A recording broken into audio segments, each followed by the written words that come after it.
Today I'm going to be reviewing the Yu Kurosaki AS Nakiri Fujin edition. It comes in a box with a really beautiful satin type finish. Moving on to the handle, it's made from walnut with a buffalo horn ferrule. The blade is made from an Airgami supercore steel heat treated to about 64 degrees Rockwell. Taking a closer look into the blade, you'll be able to see the exposed core steel towards the cutting edge, with that really amazing stainless steel above it. Yu Kurosaki designed the markings in the stainless steel to look like driving rain. I'll give you a few seconds to have a better look at the blade.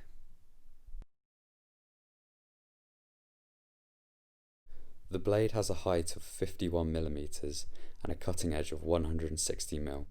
Moving on to the spine of the knife, it starts at around 2mm out of the handle and tapers down quickly to 1.1mm. So having given my technical breakdown on the knife, I'll now give my opinion. The handle is incredibly well done. There's no sort of gaps or anything between the ferrule and the main part of the handle. Moving on to the glue work between the blade and the ferrule, there's sort of no overlapping glue or anything like that, which is really nice. Now moving on to the blade itself, again, really beautiful finish, perfect execution there. I'll now show you the choil. As you can see, again, it's incredibly thinly ground, so it's going to be a real laser and glide through food very easily. Now moving on from the choil shot, the profile of the knife is really fantastic for a Nakiri. It has a very flat belly with a slight rock to the top, allowing you to do a bit of rock chopping if you so desire.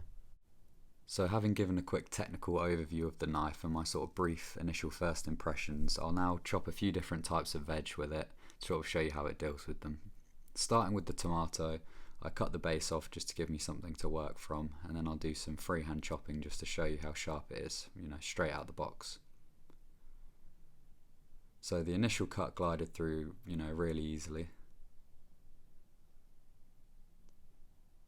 The second one, again, as you can see, there's very little effort in that.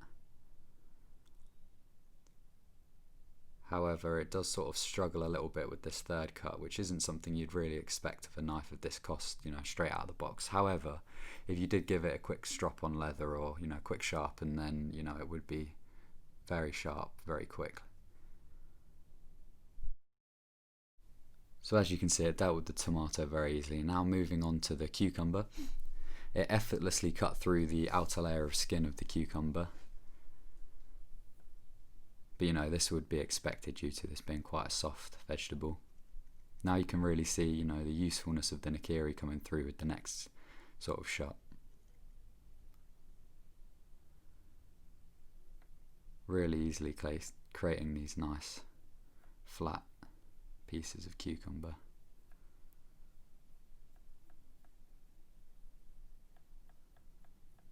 Again, showing off that push cutting technique that's so easy with the Nakiri. Now I'm just going to stack up the cucumber so I can chop it up all in one go.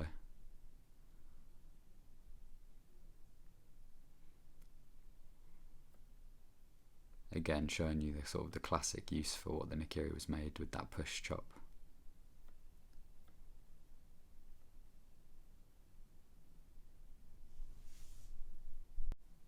You would expect a Nakiri to be great at, dealing with garlic, as it's so adept at chop cutting and mincing vegetables, and this really did perform very well, and it was so easy to create a nice fine dice with this, you can see with the push chop, and then use that flat surface of the knife to move your ingredients about the board. It really was a pleasure, and brought the knife into its own, showing you why you'd buy it.